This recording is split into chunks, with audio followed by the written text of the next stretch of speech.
Welcome, everyone. It's Fat Albert. What? She don't know who a Fat Albert is. She don't know who Fat Albert is.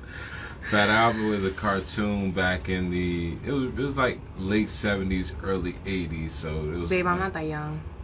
You're not that I know young. who Fat Albert is. Oh, so hey, it's Fat Albert. All right. So welcome. Come on in. Thanks for tuning in. So we are. What was the first part? We are Tazadak and Zakah of a Christ lifestyle. All praise be to the Most High God. Peace and blessings. Shalom, hey. shalom, peace, blessings. Hey, how you doing? How your mama doing? How your family doing? We happy to have y'all with us again tonight. We are a Christ lifestyle. Once again, we come on Tuesdays with relationship talks, right? So yes, welcome to another live on Relationship Talks, where we talk to couples and singles who have learned something in life, in their relationship, that could benefit you or your relationship, because it can benefit both. All right. So yes, we are Tazadak and Zakah. Shalom. Come on in. We're Tazadak and Zakah, and we are of a Christ lifestyle. We are relationship coaches, and we help couples realize, rid, and replace bad relationship habits that are stopping them from achieving their desired relationship goals. So welcome. Come on in. As you're coming on in, let us know where you're from. What state are you from? Want to let us know what city? We're from New Jersey. We're from Dirty Jersey. Yep, that's right. Dirty Jersey. It's actually the Garden State. And the Garden State got a lot of talent in here. There's a lot of talent in the Garden State. You know what I'm saying? Mm-hmm. Yeah, so we here, let us know where you're from. Also, when you get a moment, please share this out. Hit the little share button. Little button right there. Yeah, right there. Hit the little share button. Share it out with like 3 people, and with 3 people, because this talk right here is going to benefit some people. That's right. And tonight we have a special guest. And he is waiting in the queue, right? So we're about to bring him in one moment. All right, here we go. So without further ado, we're so excited. Why are you excited about this? Well, I'm excited about this because I know this brother personally. This brother has a great testimony. He's in the faith. And I'm just excited. I'm just excited, and what he's done, in his life, and the transformation he has is great. And then as far as like business, he's in the forefront of what he does in his business and everything like that. Other people has bit his style when it comes to business. After they bit his style and his business, But hey, it is what it is. Things happen. Things happen, but he's still leading. Lead in the pack. In the front of the pack. That's what I say. He's in the front of the pack. But yeah, so we're excited today. We're about to bring this brother on. Let's welcome brother Michael Melton of Basketball Spotlight, right? It's a nice talk. We ain't going to get into too much basketball, but we're going to have a brother tell a story and give us some wisdom, drop some jewels on us. So as he coming in, definitely share this out with like 3 people. As we wait for him to come in, just go ahead and share because you don't want to miss this. I'm not sure what's going on. Let's try again. I'm going to try it again. Hello. Let us know where y'all are coming from. What state are you in? We are in Jersey. So many different people in here. Okay. Let's give them some shout outs. Away from all right. So thanks for joining us. Jershawn 144K. Nick Dave 13, thanks for coming in. Y'all live 876. My papaya. Yeah, I do not want to mess that one up. I'm sorry. I don't want to. These names is serious out here. Jeremiah Humbreta. That sound like a little bit like Israel and Mexican, Latino. Jeremiah and Humbreta. I don't know. No, baby. No, that ain't it. That's not it right there. That ain't it right there. Michigan, that's awesome. Texas in the building. Okay. All right, Monica Doherty up in Texas. All right. Good evening, Miss Canal. Sis, I'm going to try it. Miss Canalini. Thank you. Thank you for coming in. You always come through, sis. All right. So it looks like our guest is in the queue and he's ready. So let's bring him on in. Shout out to Get Right ENT. I like that. Get Right ENT. Holla at your boy. New Jersey also. That's what's up. All right. And you're an avid supporter. What does it say? What's it? Center of Attention Events. You sound like you got it together and you be pulling events all the way through. That's awesome. I'm not sure what's going on. Yeah, we got Brooklyn in the house. Brooklyn is always in the house. Brooklyn always in the house. You can't go nowhere in Brooklyn ain't there. Brooklyn is always in the house. Crooklyn. That's what they call it back in the day. What? It's called Crooklyn. Why? If y'all know that Brooklyn used to be called Crooklyn, or they call another name for Brooklyn is Crooklyn, go ahead and give us some hearts and drop 100. Go ahead and give us a heart and drop 100, okay? Right here. How do we get back to the rest of it? I'm sorry. We just don't end the video. So there you go. He said con. I guess that's what it was called. That's what it was called. Okay, I'm not sure. I'm not sure what's. Go ahead, let her know. I'm not sure what's going on with our guests. Let me see. Send the text on here. Give us one moment. Let's try again. I'm not sure if he's having technical difficulties up there. That's what it seems like. But just give us a moment, wait for him to come on. Try one more time. Let me see. Tell you this happens when you go live and everything like that sometimes. All the time. It don't stop us from doing what we have to do. That's right. What I'm saying? From getting the message out there. It don't stop us from giving, praise and honor to the Most High. And y'all are so patient. You really are. Loyal and patient. Let me see here. Let's try again. From Crooklyn, but moved to Dallastown. Okay, so you also reside with the Crooklyn. Crooklyn. Dallastown. Okay, what's going on? You guys hear me? You guys hear me? Yeah, we hear you. How's everything? Bless, man. Bless. Shalom. How you guys doing? Shalom. We doing well. Peace and blessings, brother. We was having some difficulties trying to get you in here, man. I know, man. I know, man. I got to get a new phone, probably. Say that again? I probably got to get a new phone. Can y'all hear me good? It's a little it's skipping. That's what it's doing. It's skipping. Hold on. Can y'all hear me now? That's better. Yeah, forget about the headphones and all that. It's better. The phone is better. All right, what's going on? Not much, man. We're glad to have you on. Thank you for taking time out your schedule and everything to come on, just join us tonight. You know what I'm saying? So we're here with you for the night, man. Thank you. Yeah, no doubt, man. It's just a blessing to be able to try to share my story to help try to save people's lives, man. That's what I do this for. No, we about to get right into it. Just introduce yourself, let the audience know. My wife had asked me, why was I so excited? So I told them a little bit why I was excited. But if you want to, go ahead and introduce yourself, let them know your name, the name of your company, and then we're gonna, just start getting into the nitty gritty, brother. My name is Mike Melton, president of Basketball Spotlight. I've been doing Basketball Spotlight for nearly 20 years, and now then. The Most High then pointed me in another direction. So I still do the basketball thing, but I have a whole nother purpose now. And I'm excited about it. All right.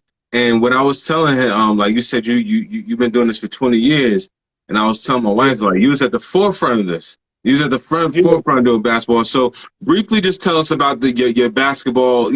Talk about that briefly, because you're saying you have the Most High has led you to another direction or another mission. So let's just briefly touch on the basketball. What you do. Let them know what you was at the forefront in case people are have children that are in basketball and everything. At first, I ran an AAU program out of Trenton called the Trenton Hurricanes, and then I got introduced. One of my friends knew this guy named Galen Smith from Piscataway. Galen wanted to scout for his new company he was starting called Metro Hoops. So me and my friend used to talk about basketball all the time. So he was like, yo, I think you'll be like perfect to to like be the scout for this company. So I was like, all right. So I gave it a try, I liked it, and it was with Metro Hoops, and the company was just starting out, so it was on the ground level. So once I found out that he wasn't the only owner, I wanted to get in. So Mm-hmm. I asked him like, "Yo, man, let me be one of the owners too." And he told me no, and the other guys told me no. So around 2003, 2004, something like that, I stepped out on faith and I started my own company, Mm-hmm. Basketball Spotlight. And it was one other guy in the Midwest that was really doing focusing on middle school kids. That was Rob Teller out in Ohio. So on the East Coast, nobody was focusing on middle school kids. First, I started out doing high school kids, but then I wasn't making no money doing it. So one of my friends was like, "Yo, you should concentrate on just middle school kids." And I thought about it, and it made sense. Now, once I got into it and I told people I was going to do it, a lot of people laughed at me. They was like, "Nobody's going to be paying attention to that. Like, don't nobody really want to read about and talk about middle school kids and stuff." And now And that's the big thing right now. You know what I'm saying? Talking about the middle school yeah, kids because they yeah, the next ones up and everything like that. And that shows you yeah, like your key thing that you said. You know, you stepped out on faith when people, and yeah, that's how life is going to be. You know, people gonna yeah, laugh at you, talk about you, but you gotta be strong in your desire, be strong Mhm. in what you see, Mhm. have mhm. faith, and trust in the Most High, and keep moving forward. Yeah. It was more also. Um, it made sense because the middle school kids didn't have no lane. Everybody was focusing on high school. That's when ESPN had just jumped into the high school market. So nobody was doing that. So once I started doing it, it started catching fire quick. And Mm-hmm. then the kids started getting excited. The people started getting excited. And then I just started hustling, going up and down the East Coast. I'll be in Florida. Next thing you know, I'll be in Rhode Island. I was going everywhere, getting it out there. And then it just became a brand. And I just kept doing that for years. That was just my thing that I did. And to see something that you start from just a thought and then it turns into something. It's humbling to see like all of a sudden you got teams flying in from California, Texas, all Mm. over the country just so they could play in front of you to get recognition on your website. Man, And that's it was powerful right there, man. That's powerful, man. yeah, Word yeah, up. yeah, Word up. yeah. It was beauty, and I see a lot of people doing it now, and I like it because it started a trend, and so the kids around the country, everybody's into it. So more and more kids are getting coverage, and more kids are getting the chance to get out there, and it's keeping a lot more kids out of trouble. So it all worked out for the betterment of it. You know what I'm saying? Yeah, that's great, man. I was saying, but before you came on, I was like, man, I was telling people you was at the forefront of it, and I was like, they bitch your style, but you know what? But what it is though, it's a good thing because, like you're saying, you know, it's all for the betterment. Like more children get more these team basketball players are getting exposure, and it's like you Mm-hmm. know, the Most High is looking at you like used you for that one, gave you that thought. You Mhm. took the action. Now it's this whole thing. It's basically like it's worldwide now. Where they have Yeah, these tournaments for the youth, you know yeah, what I'm saying, getting spotlight, you know what I'm saying? So, you know, we congratulate you on that. man. I appreciate it, man. It was hard work, and honestly, the company and the Most High kept me alive when I was going through my tragedy. It that having that where a forum where people didn't judge me, people wasn't pointing at me, and it gave me a way to escape, to be able to be able to get through what I was dealing with, along with the alcohol too. So I got to be real about that. Mm. So let's talk about that, you know what I'm saying? So you started with the basketball, and like you said, you Mhm. know, right now you're saying you was dealing with certain things and you know, alcohol, certain things Mm-hmm. you were going through in life. And now you're moving in a new direction right now, right? So Mm-hmm. let's start where you're at now and then let's go back. Or yeah, let's start where you're at now and go back. Mhm. Right now, I still do basketball spotlight. Don't get that wrong. But about in May, I came out of retirement to work at a drug and alcohol rehab. once I had went to rehab my second time and I did the steps and I really took it serious, it changed my life. And that's where I found the most high at. And I kept asking him for more and more purpose, or like what I needed to do. And it kept snowballing and snowballing, and then it came into now I currently work at a drug and alcohol rehab. I came out of retirement to do it, and it's fulfilling. It got some challenges, but it's fulfilling. It's like because I've been there. I've been the person that went to rehab that didn't take it serious, and then I've been the person that had to come back that was fighting, that had the gift of desperation. And when I had that gift of desperation, that's what drove me to do the steps, and the steps changed my life. So what brought, I'm sorry, go ahead. That was the most impactful thing and challenging thing I ever did in my life, but it brought me to the most high and it changed my life. What brought you, if I can ask, and you can elaborate to the degree that you feel comfortable doing so, what brought you to rehab to begin with? The first time I went because when they solved the case of my wife being murdered, I figured that I had a problem because I was drinking a lot. So I knew I had a problem, but the first time I flew down there, what I did was, once I did 5 days detox, I checked into the rehab. And I made a near fatal mistake once I checked in. What was that? I went to my first meeting and I compared myself to the people there instead of identifying with them. I heard the amount of alcohol that people was drinking. Like one guy was like, he drank 1.75 liters a day. I knew that was a half a gallon. At that time, I only was drinking about a pint, maybe a pint and a half. Another guy said, so I'm like, I'm not like him. Then another guy was like, I'm drinking, he was drinking hand sanitizer and hairspray and all of this stuff.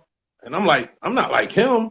And then another guy asked me like, what's your morning rush? And I was like, what you mean morning rush? And he was like, what you drink in the morning to get going? And I was like, I don't drink in the morning.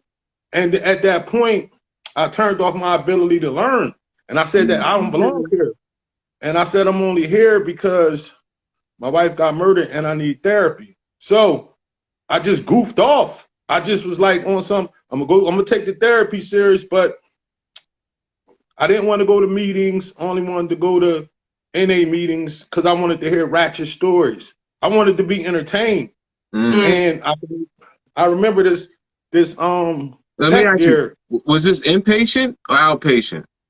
Inpatient. I was in Florida. So you was inpatient, and so when you go to some of these inpatient facilities, you don't have to do everything that they have lined up.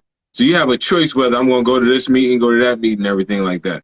No, it was more of, all right, you got to do the clinical. You got to be there for clinical. But they used to take us to meetings at night. So you get to pick if you wanted to go to NA or AA at that time. The AA meetings were boring. All they talked about was losing their license and a wife being mad and this and blah, blah, blah. The NA stories were like off the hook. So I was like, yo, I want to go there so I can sit there and be entertained. I want to hear the drug stories. So it was this tech named Chris. And Chris was like, he kept tapping on the chair. And I was like, Chris, why you keep messing with that chair? He said, I'm saving this seat for you because you ain't do nothing while you was here. And when you come back, you're going to be drinking twice as much. And I laughed at him. I was like, but I ain't never coming back here. You must have lost your mind. So I was so arrogant. My cousin lived down there. And on the day I checked out, once I completed the program, I was supposed to get out.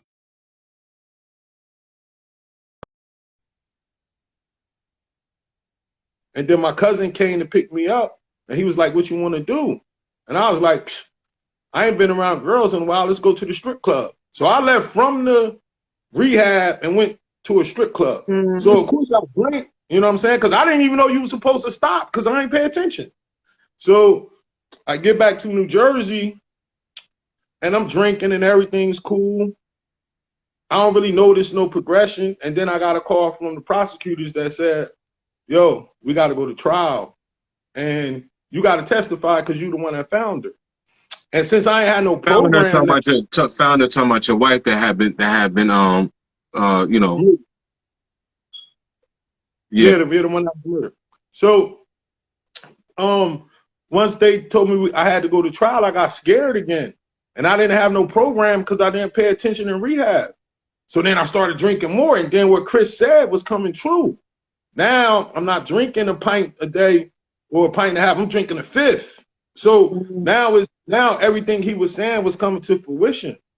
And then I never forget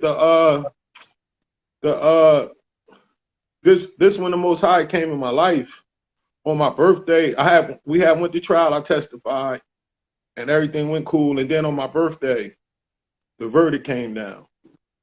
All three dudes was guilty on all charges. So I'm thinking the Most High did this so I could go party for like 6 weeks. So 2 weeks later, I was at a party in Atlantic City, and that's when I hit my bottom at.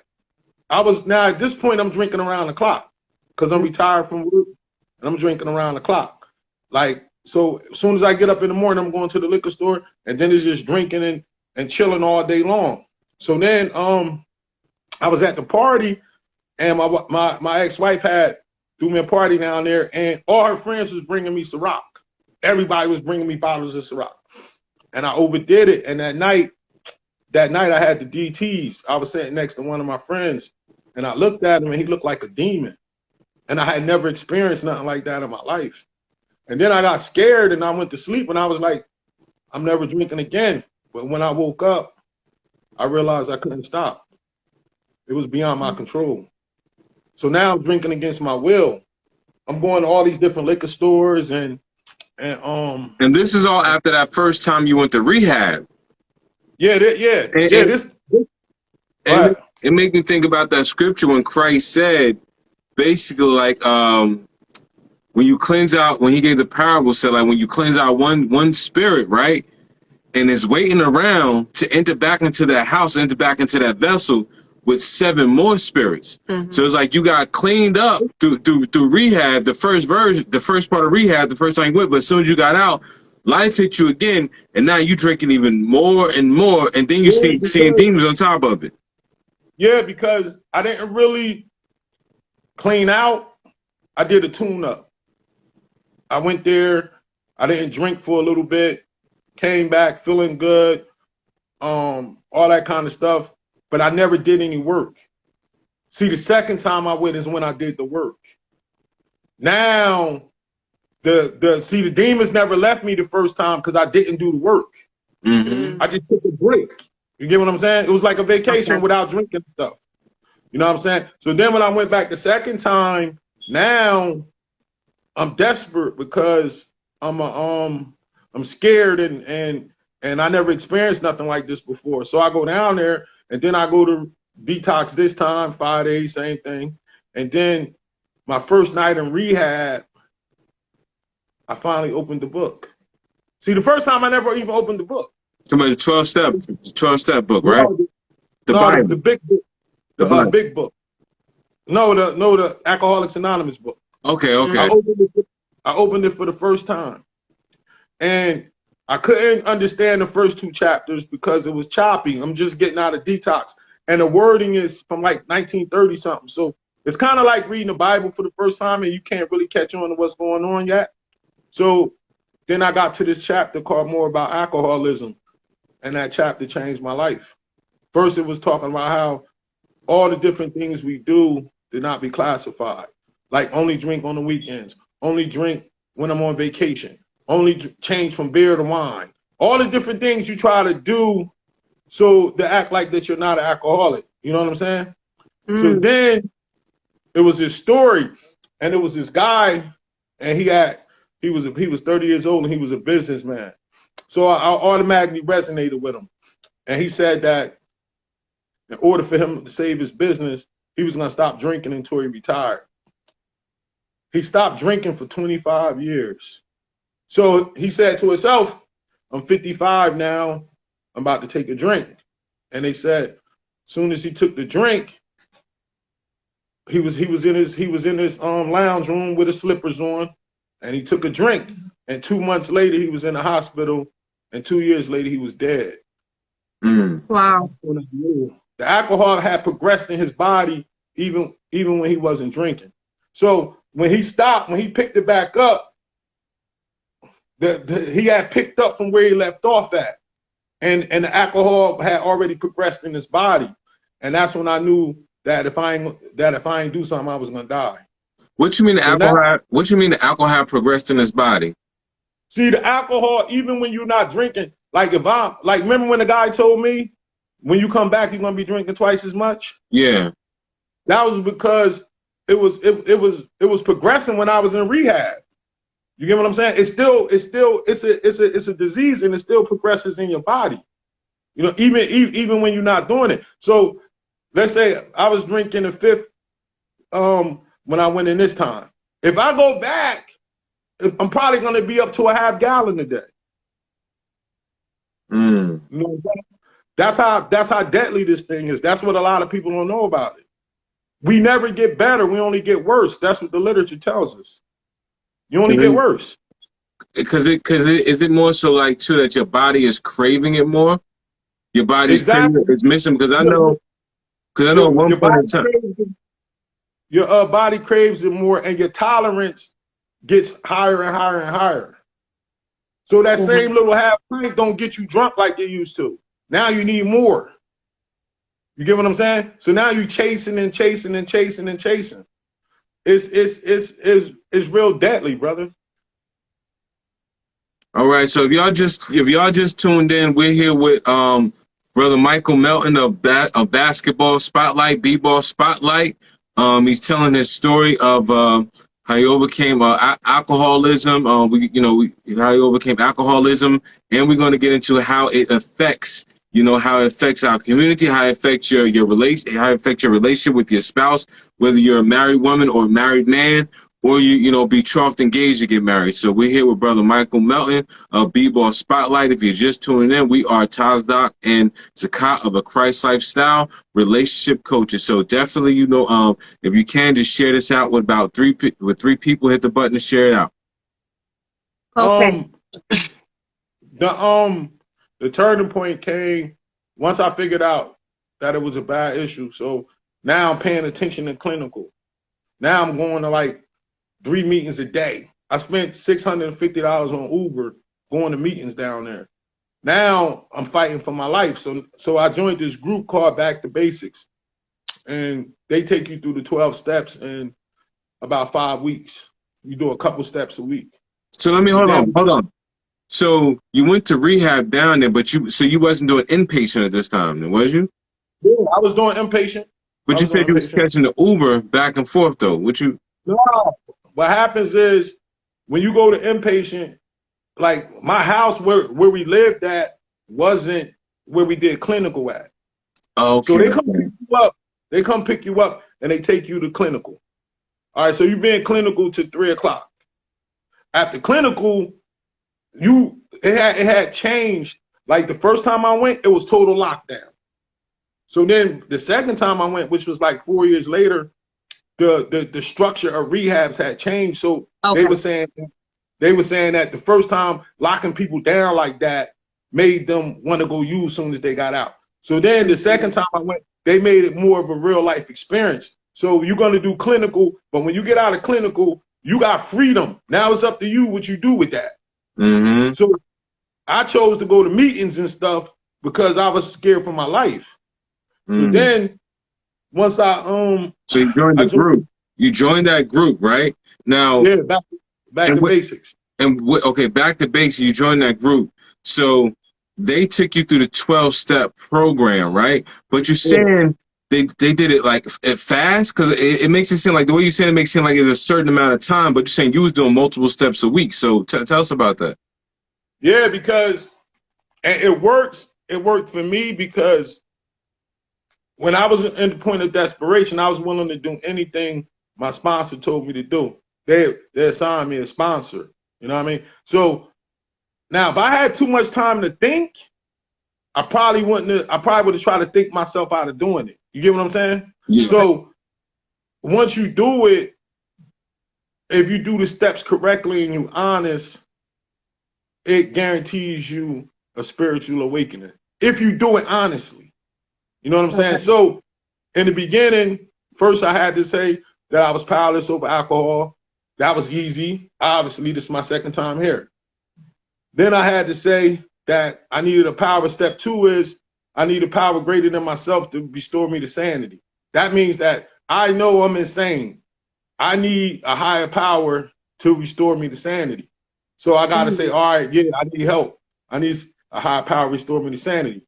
Step 3 is I choose God to be my higher power. All right, God, I need you to restore me to sanity. Now, when you get to 4, this is where the real work comes in that. 4, I had to do a fearless more inventory of my life. Now, I had heard about step 4 when I was in rehab, and a lot of guys were scared to do step 4 and 5. And I went to my sponsor and I was like, yo, why I keep hearing about this scary step 4 and 5? And he was like, listen, you want to feel better? I was like, yeah. He said, do it. So I basically get 4 checklists of my whole life. One is about all the fears I ever had in my life, what I'm scared of, how it affected me, everything. Another one is about sex conduct. All of the stuff that I ever did in my life, I got to write it all out. The next is harms. All the people I ever harmed in my life. What did I do to them? I got to write it out. And the other one was resentments. All the people I got resentments against in my whole life and why. So now my sponsor sits down with me and he goes over everything I did. And that's when he started making his assessment. So then we go to 5. I got to explain to him the exact nature of everything. What you mean? I got to tell my sponsor everything. I did this. I did this. So then once we did that, I was in the most humblest state that I had ever been in my life because somebody else on earth know everything about me. So then my sponsor said, we got to pray. And he was like, we're going to pray for 3 things. We're going to pray for God to change you. We're going to pray for God to forgive you. And the last thing, we're going to pray for him to give you strength to forgive yourself. And I looked at him and he said, yeah, you got to forgive yourself because you were sick.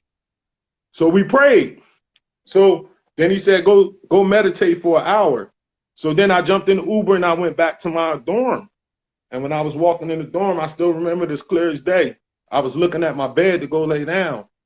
And then a warm sensation just went through my body.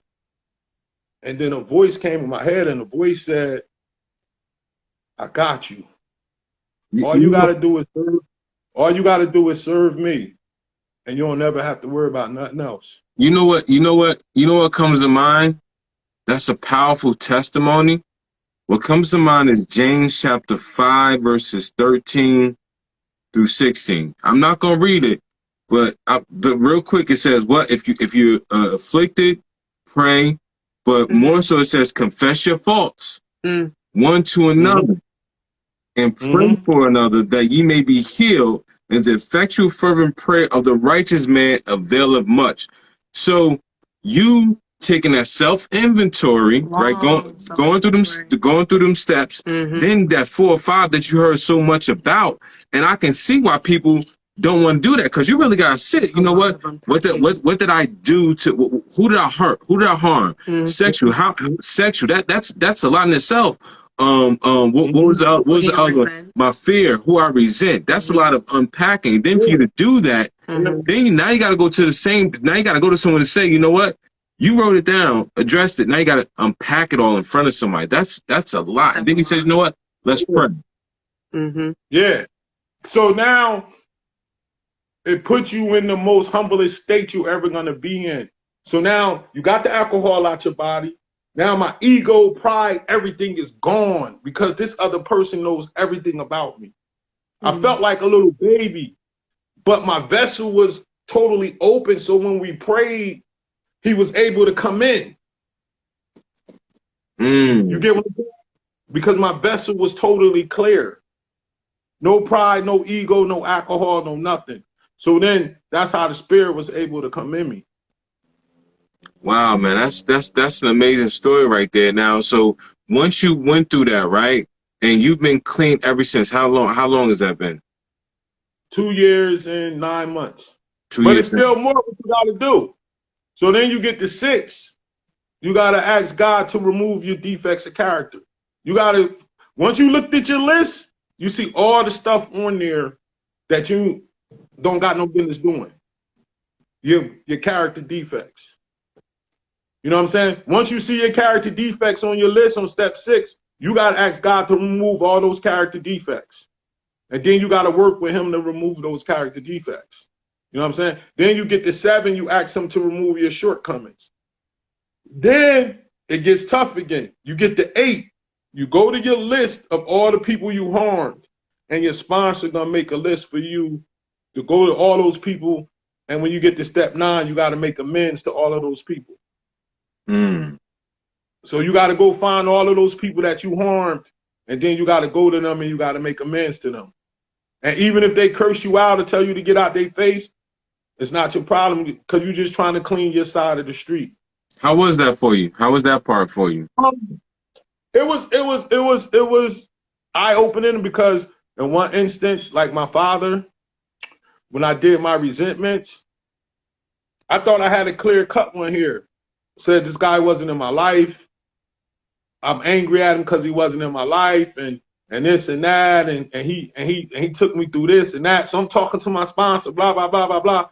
We on step 5 or whatever, and he like, hold up though. Every resentment you have fault in it too, and that's what the steps teach you. So he was like, it's one more column. What did you do? He asked me, what did you do before, during, or after the situation to make it worse? And I sat and thought about it. And I said, wow. When my dad was trying to get back, to get in my life, to come back in my life, I gave him a hard time. And I kept giving him a hard time. So then I had to go to my dad, the person that I felt treated me bad all my life. I had to go to him and I had to make amends because when he tried to get back in my life, I was giving him a hard time. See, that's what the steps teach you. It teach you about not being selfish. Because the alcoholic by nature, I was selfish and self-centered before I even picked up a drink.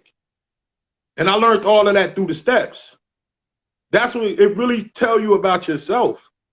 So then you got to keep going. Once you make your amends, then you got to do a daily inventory. So when I come home before I go to sleep, on step 10, I gotta lay there and I gotta say, what did I do today? Did I harm anybody? Did I piss somebody off?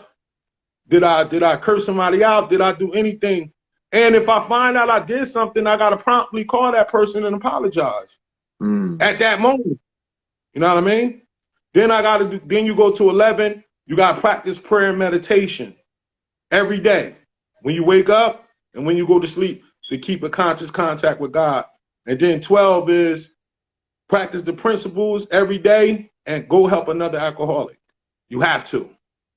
And you got to practice these principles every day. So it gives me a balance. So when I know, like when y'all be writing stuff on y'all thing, or y'all be writing stuff or y'all have a video, I put, yeah, that's step 5. That's step 8. That's step 9. Yeah, you do be doing that. Yeah. Yeah, it's because it's automatically in my brain. It gives me a way to police myself. So if I know I'm off, I could go back to the steps to see where I'm off at.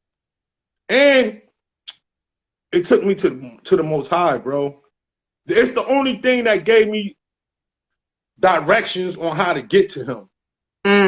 Yeah, that's what it sounds like. It sounds like it sounds like it sounds like it's based on biblical principle. Biblical principles. Oh, 100%. 100%. It's based on biblical principles. They say it's a spiritual program, but they talk a lot about God. You get to choose who your higher power is, but you talk so much about God, like you can see through the whole program. You know what I mean? And it tells you on step 12, You're gonna have a spiritual awakening after doing the steps. That's if you're honest. Right. If you're not totally honest, it's not gonna work. You Right. And then gotta be that, honest. and then that key number 12, like 12. 12 is a Yeah, key number. You know what I'm yeah, saying? Like, yo, that's something serious right there. 12 tribes of Israel, 12 disciples. That's an mm-hmm. amazing process. It's an amazing process, and you can tell it's holistic because it's not just, you would think that it was just about um getting over like alcoholism, but it's like it's healing your whole person, your whole spirit, your whole mind, your whole heart. So that Yeah, I wouldn't have expected yeah, that at all. yeah, because the addiction is really a spiritual malady. The substance, the alcohol or the drugs are just mere substances that you're using. Mm-hmm. It's something wrong with you inside, is why you're using that stuff. So Exactly. you have to, what you have to do is you gotta replace the alcohol and the drugs with the most high. That's the only way you could come out of it. And the steps show you how to get to that point to be able to make the switch. Nah, Now once you do it that feeling that I had got, that's what keeps me on that path. You know what I'm saying? yeah. Like, because um when things got dark, I can remember when and then after this we could get into the relationship part. I know that you like that's your thing. But this is real important. When after I think about maybe like the third year, my lawyer came to me and was like, because I kept praying for God to solve the case, solve the case, solve the case. Um, and it never happened. So my lawyer came to me and was like, you got to get used to living like this because we usually never solve these cases. So at that point, I turned dark, bro. Like I didn't care about nothing no more. I turned to sin. And once I turned to sinning, I went deeper. So Mm. then it started with womanizing and things of that nature. And um at first I still used to have um I still used to have remorse. Like I shouldn't be doing this, I shouldn't be doing this, I shouldn't be doing this. But as I got deeper, one day it just switched. And I enjoyed it. And that's when I knew I was working for the adversary. That's when I knew he had me. And when I hit my bottom, the reason I'm so grateful, when I hit my bottom, he didn't have to come get me, bro. Mm. I could have died in my sins. So the fact that he came and got me and he changed my life, I'm indebted to him. Because I used to have, even though I was doing all that stuff, I used to have a fear.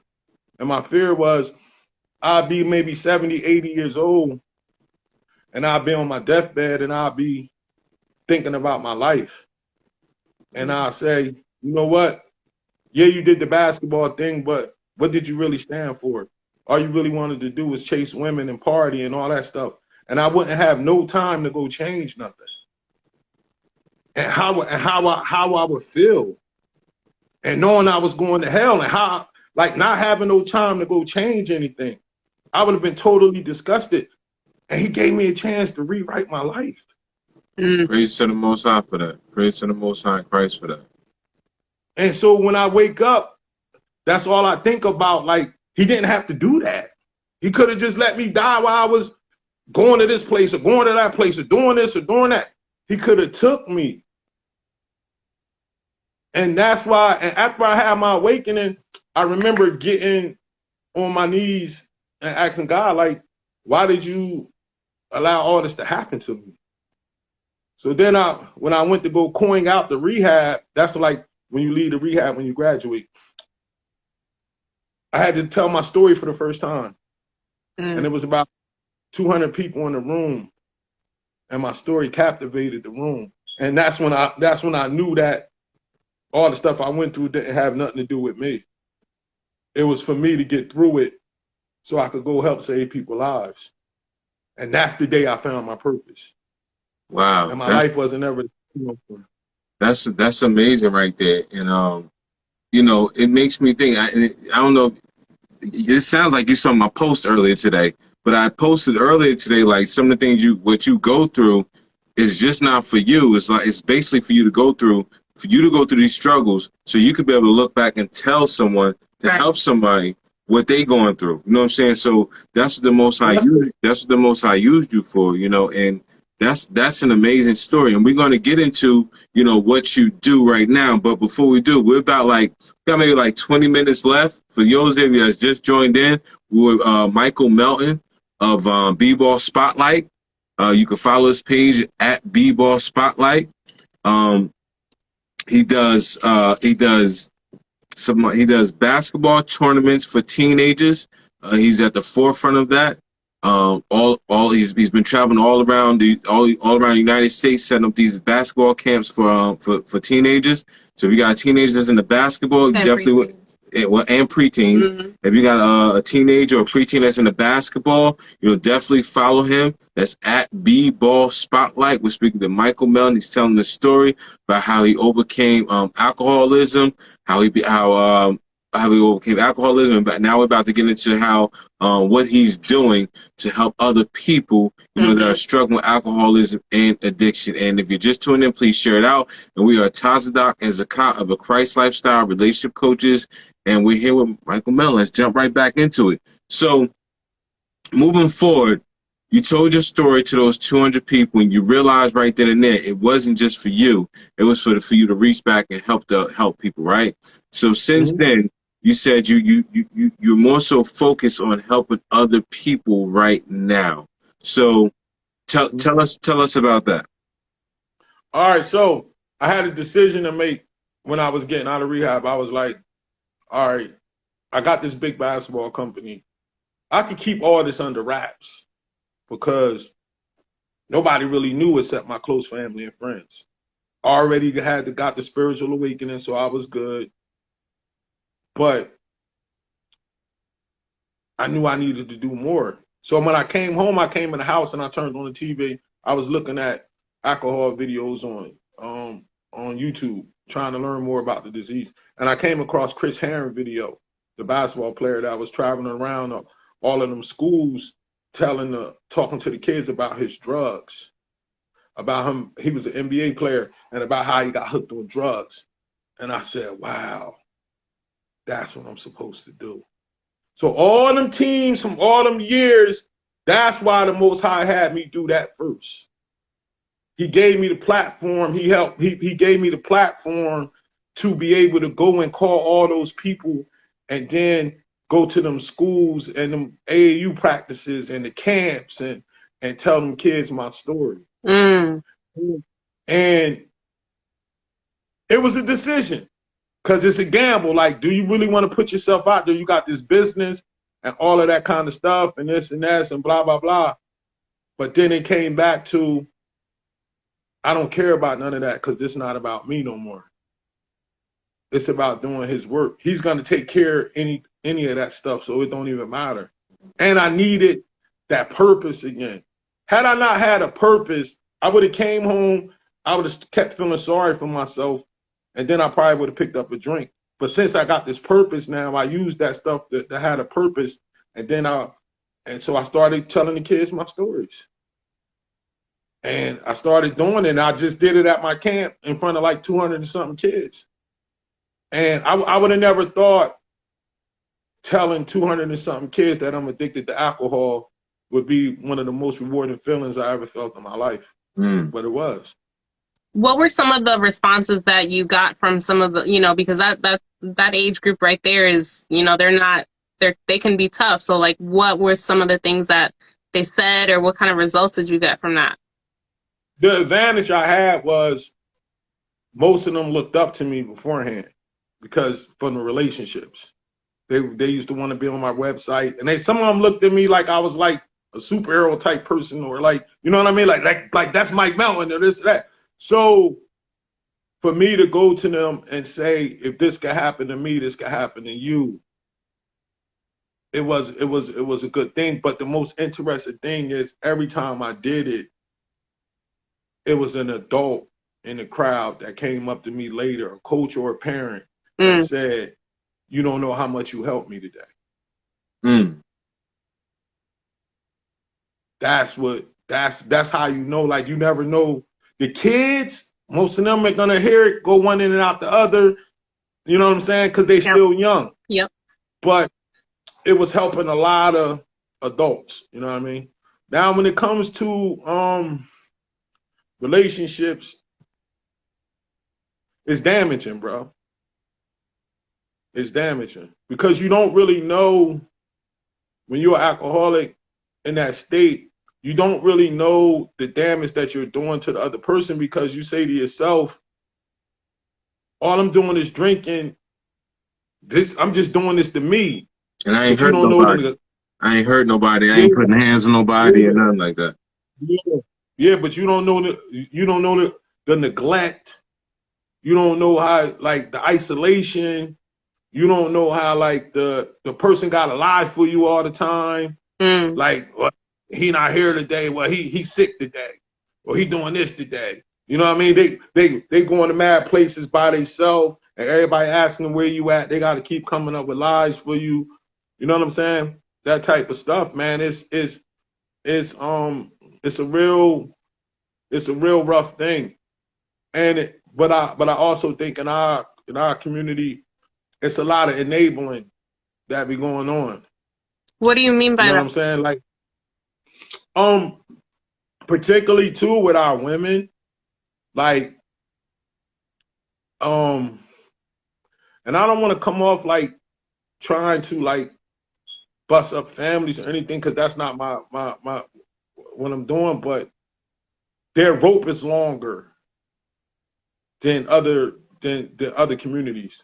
Like, most of the people who come to my job, or most of the people I see in meetings and stuff like that, that's men. Usually they wife and left them, or they got served with divorce papers, or she told them to get out. You never seeing the kids again. Mm.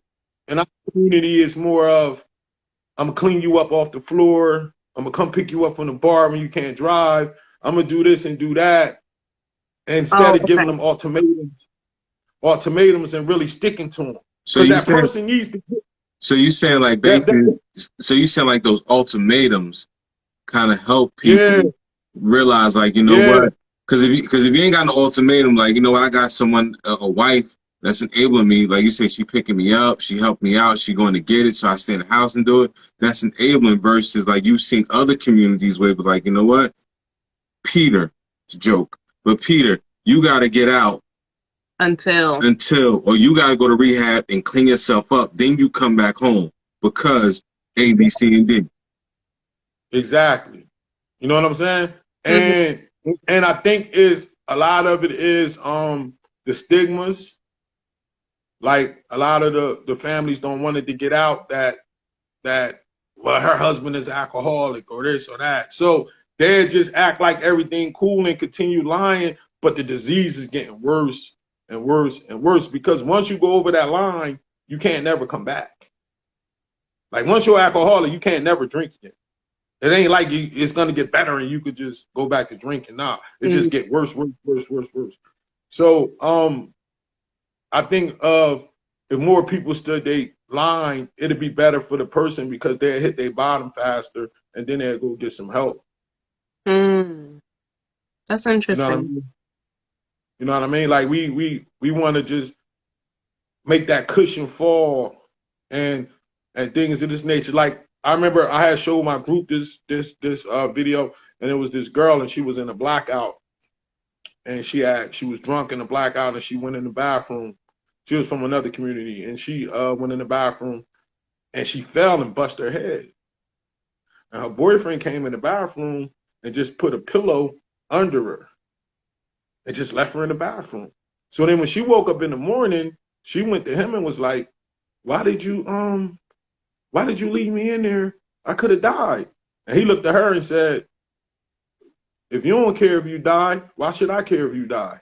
And Mm. then she said that day her whole mentality changed, and she's been sober ever since.